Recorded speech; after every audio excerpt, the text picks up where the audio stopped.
Hey, welcome to Full Plate. We've got a lot to get to. First of all, do you have a kid with type 1 diabetes? We have got some great tips for how to handle the very first sleepover if you have a child with some medical issues. Then, lamb shanks. That was a really hard transition, but that's what we're doing next. And finally, we're going to do a pin test of something I've been seeing on Pinterest, and I'm just real skeptical as to whether it works.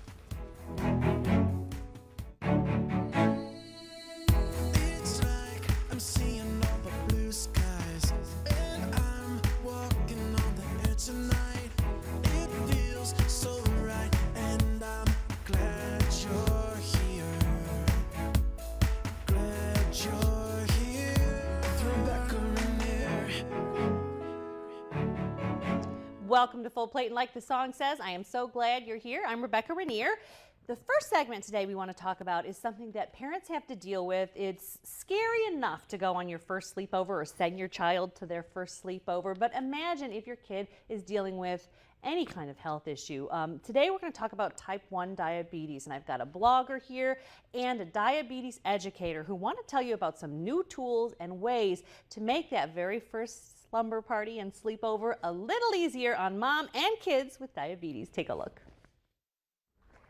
Thank you so much for taking some time to be with us today, Scott and Amy. And I think sleepovers are nerve-wracking when you're a mom anyways, but Scott, what kind of anxiety comes along with the first time your child, what did you feel as a dad the first time you sent them away?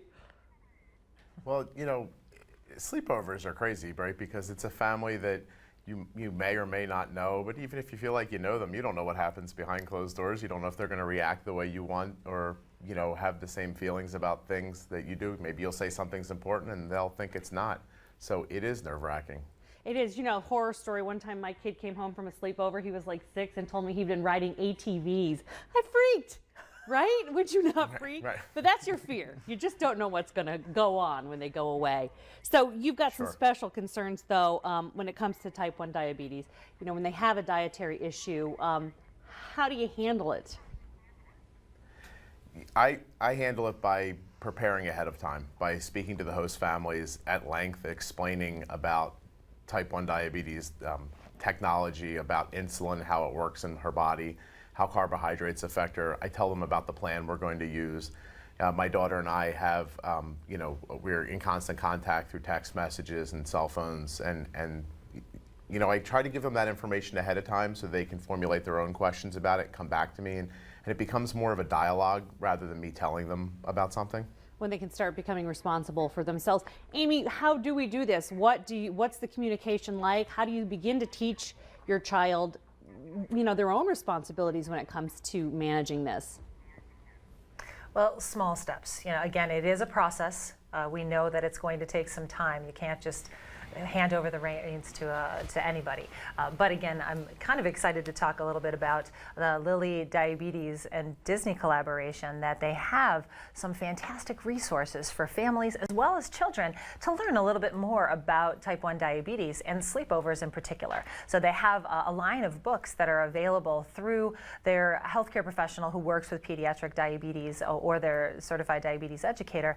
And one in particular, that's Coco, the fun-loving monkey with type 1 diabetes from Disney, that goes to a sleepover, and it kind of goes over what Coco actually goes through, and it's not so bad. Again, there's always a process. We know that working with the patients that I do, that it is kind of preparing ahead of time, making sure that we know what to expect. Now we know expect the unexpected, because again, that's what is going to happen, but also having that open line of communication with the parents and the child so they can actually ask questions and kind of problem solve while they're at the sleepover, so they could just be a kid and not have to worry as much about type 1 diabetes. Well, I love that these are, put in this setting, in this Disney kind of setting, so that they can see, it's just a little bit more fun. It keeps it in their mind in a different way instead of mom always just nagging, or dad just dads don't get accused of nagging, but I know they do.